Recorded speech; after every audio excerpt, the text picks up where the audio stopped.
Сәлеметсіңдер ме? Қазақ тіл сабағын бастаймыз. 121-ші сабақ болашақ қаласына саяхат үстеу. Сабақтың мақсаты тыңдаған мәтін бойынша өз пікірімді білдіремін. Үстеулермен танысып, оларды мағынасына қарай ажыратамын. Бірінші жаттығу: мәтінді тыңда. Қазақстан экономикалық кедергілерге қарамай қиын да күрделі шешім қабылдады. 1997 жылы республиканың астанасы Ақмолаға көшірілді. Бұл шешім басқа елдерді де таңғалдырған еді. Аз ғана уақыттың ішінде бұрынғы провинциялық қала адам танымастай өзгерді. Есілді бойлай президент сарайы, парламент ғимараты, хан шатыр, бейбітшілік пен келісім сарайы, алау мұз айдыны сарайы, көп қабат тұрғын үйлер мен ғимараттары жаңаша бой көтерді. Қазақ хандығының негізін салушылар Керей мен Жәнібек хандардың, қазақтың үш атақты биі Төле би, Қазыбек би, Әйтеке бидің ескерткіштері халқын болашаққа бастағандай бейнеленген. Аспанға атылған ақ барыс мүсіні жас Қазақстанның 21 ғасырдағы жарқын да бақытты болашағының символында елестейді. Астанамыз Нұр-Сұлтан қаласының болашағы әлі алда. Ол болашақтың қаласы. Менің отаным тәуелсіз Қазақстан кітабынан. Тыңдаған мәтіннің мазмұны бойынша пікіріңді айт. Мәтін не туралы? Мәтін астанамыз Нұр-Сұлтан қаласы туралы. Мәтінді тыңдау барысында көңілге қандай сезім ұялады? Мәтін тыңдау барысында көңіліме қуаныш сезімі ұялады. Астананы қазіргі Нұр-Сұлтан қаласынан неліктен болашақтың қаласы дейді?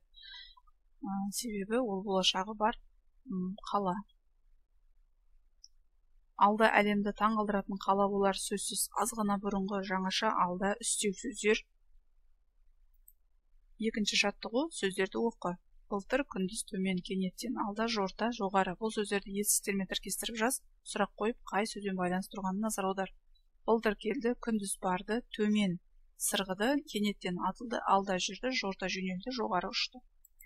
Ереже: іс-әрекеттің мезгілін, мекенін, сын қимылын білдіретін сөз табын үстеу дейміз. Үстеулер қашан, қайда, қалай деген сұрақтарға жауап береді. Жүрдек пойызбен елордаға тез келдік. Түнде қала көшелері жап-жарық. Биыл Астананы көруге бардым.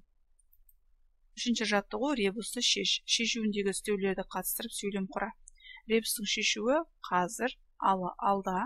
Олар қалаға пойызбен қазір келді. Астанамыздың болашағы әлі алда. Төртінші жаттығу: үстеудің мағыналық түрлерін тиісті сөздермен сәйкестендір. Мезгіл: қашан, бойы, ал түсте, күндіз түні, ертең бүгін күні бойы. Мекен: қайда, төменде, жоғарда, алға, артта, сыртта. Сын қимыл: қалай, ақырын, тез, әрең, етпетінен, жаңаша. Бесінші жаттығу: жұмбақты көшіріп жаз, шешуін тап. Күндіз білінбейді, түнде күлімдейді жұлдыз. Үстеулерді тауып, үстеу екенін дәлелде. Күндіз, түнде мезгіл үстеуі іс-әрекеттің мезгілін білдіріп, сын қимыл білдіреді. Қалай, қашан, қайда деген сұрақтарға жауап береді. Алтыншы жаттығу: шығармашылық үзіліс. Үш себеттің әрбіреуінің ішінде атына сәйкес келмейтін үстеулер кездеседі. Соларды өз себетіне сал. Мезгіл: кеше, былтыр, қазір. Мекен: алда, жоғары, төмен. Қимыл: сын, шапшаң, ақырын, ескіше, қазақша. Сабағымыз аяқталды. Сау болыңыздар.